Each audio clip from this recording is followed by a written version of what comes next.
Cameron until 15:45. Thank you, Chair. Thank you, Mr. Matlala. So, Matlala, I want to move to the matter of the 6th of July. You were in possession of a contraband cell phone in your cell, weren't you? Yes. Who gave you that phone? I found it in prison when I got there. Who gave it to you? An inmate who was there. Who's the inmate? We call him Nak. I don't know his real name. Were there any officials from prison involved? He's an inmate, not an official. But were there any officials that knew about the phone or that were involved in the phone? No. Did you have any other contraband in your cell? That cell is small, so it does not have enough space for other contrabands. It can be small phones. I want to go to the matter of senior SAPS officials. We've heard a lot about it today. I want to speak about your contract with the South African Police Service. To secure the kind of deal that you did, I want to know, who did you pay in order to get the deal done? No one. So you went through the normal tender process? Yes. And despite it not meeting all the necessary requirements according to the supply chain process, you still got rewarded the contract? When you said not meeting all the necessary I think there were 12 requirements according to supply chain management that internal audit found your contract didn't meet. I think that they should have picked it up in the adjudication. No, they should. That's why I'm asking who you paid. No one. Because it's there where the big problem is. You know Lieutenant General Fani? I know him because he sent us a letter, I think last year, December. Have you ever met with him in any way, No. individually? No. I want to understand Lieutenant General Paghlane. Have you ever communicated with him? Yes. Have you ever met with him? Yes. Can you tell me more about those meetings? What were they about? No, it's just casual meetings. It had nothing to do with business. So you met with the previous acting national commissioner and it had nothing to do. It was just a social. Are you friends? Yeah. Come again? Are you friends? No, not friends. So what were you meeting about? I know him through someone else. Where did you meet? Maybe in February, I think. Of 2025? 2025, yes. Okay. Did you ever pay any middleman or do any kind of a transaction that benefited General Paghlane? No. Not at all? No, and no. no one acquainted to him either? No. Tell me in terms of other payments, I did touch on this yesterday as a point of clarity.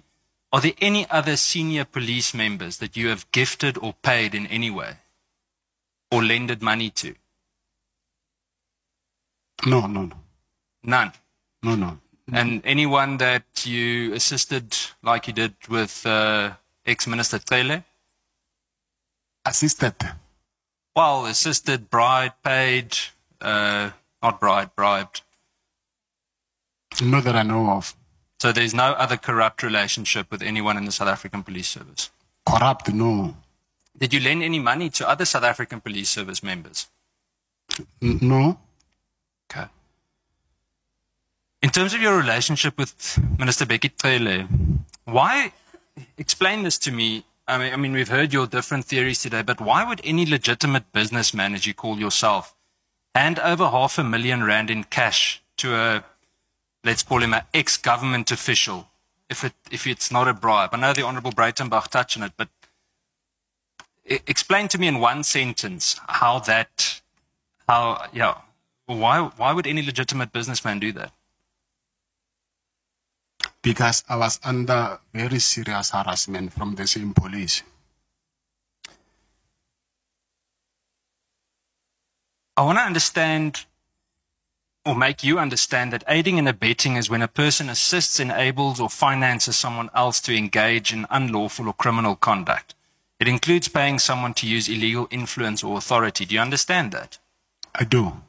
So by Becky Cele fixing your problems for you, do you understand that that is a use of illegal influence or authority? I agree. So would you then understand why we say that you bribed him? To an extent, yes, I understand. Based on that specific definition and based on what you've told us so far, is that the only money that you gave to Becky Taylor, the 500,000? Yes. There was nothing else, no other cash, no Woolies bags. I want to move to a different matter. Do you know a person called Major General Feroz Khan?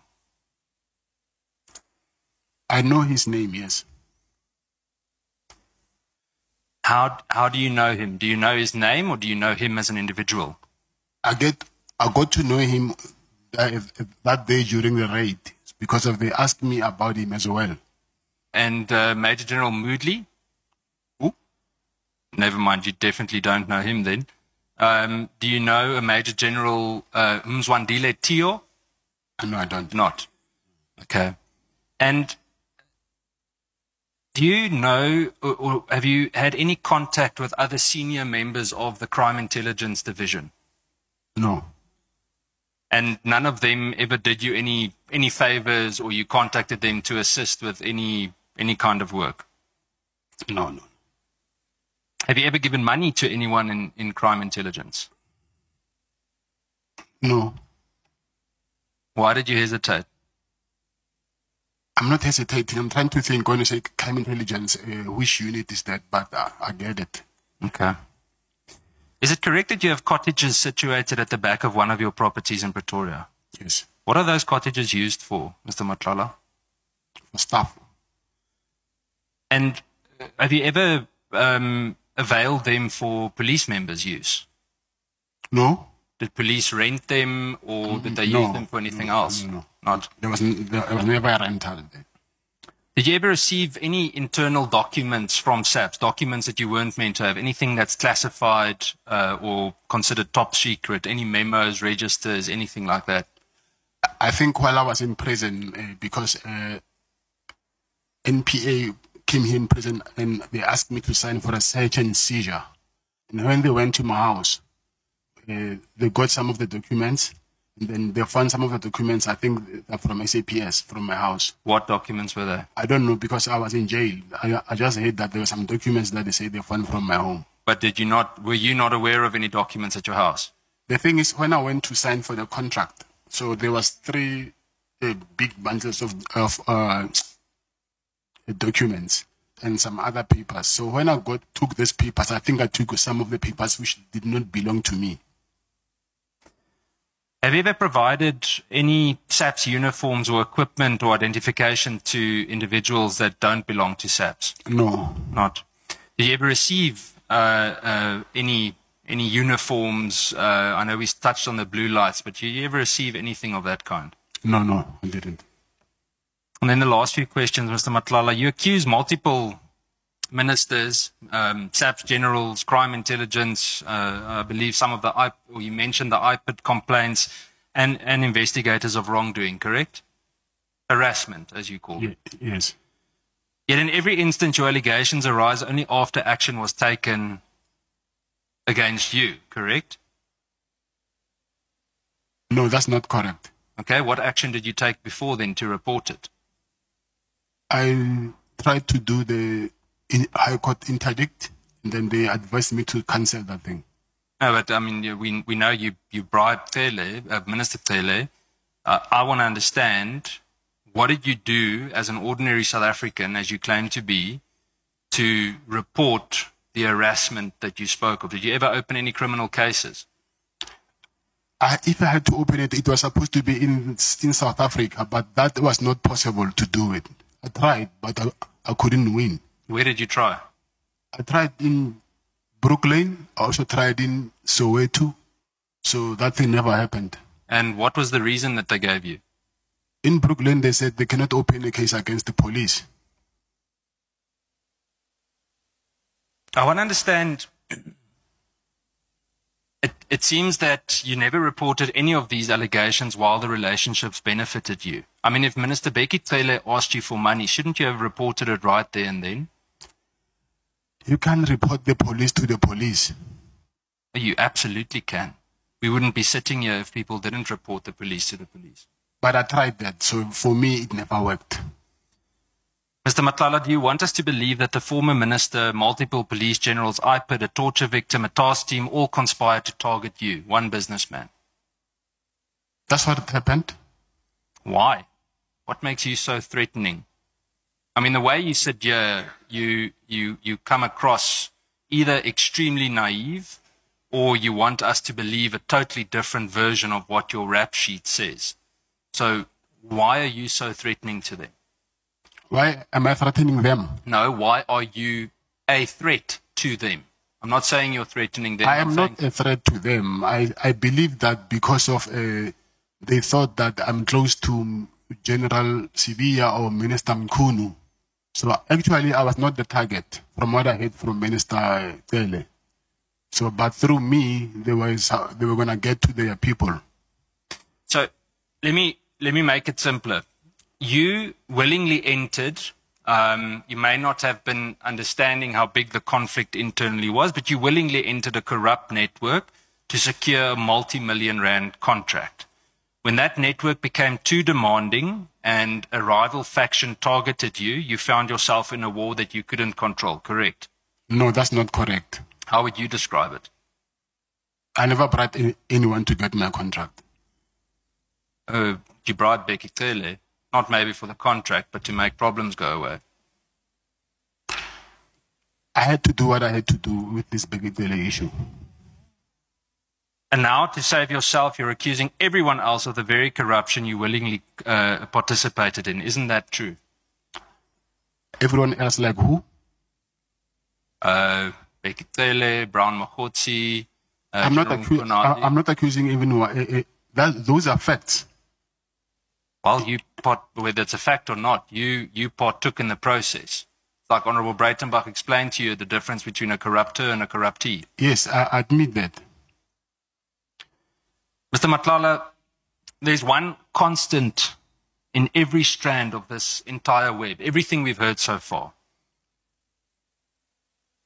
And it's you. You with unexplained cash, your apartment, different properties.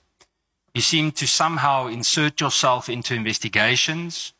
You're shifting directors when it suits you. It's not a coincidence. I'm telling you that you're not some unlucky bystander that happened to find himself in this space. When you go through the list of offenses and things that you've been charged of, it's very clear that you've built a very lucrative career on things that shouldn't necessarily have been the supposed, as you call it, ethical way of doing things. So I want to put it to you that you are the central figure in this corrupt enterprise. Isn't that the truth? Yeah, that's not the truth. So who is the central figure? I don't know.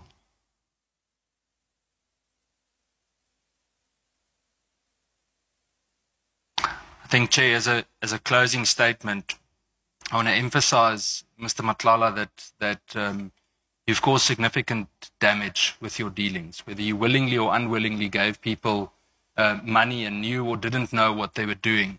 I said this to General Sibiya, and I'm going to say it to you. As the Afrikaans saying, and I know the committee laughs about me repeating it very often, but the saying says, "Meng jou met die semels, dan vreet die varke jou op." And I said it's very ironic that I'm saying it to you today, because I said it to General Sibiya as well. And it means that if you mix with pig feed, then the pigs will eat you up. And that is exactly what you're doing. Thank you, Chair.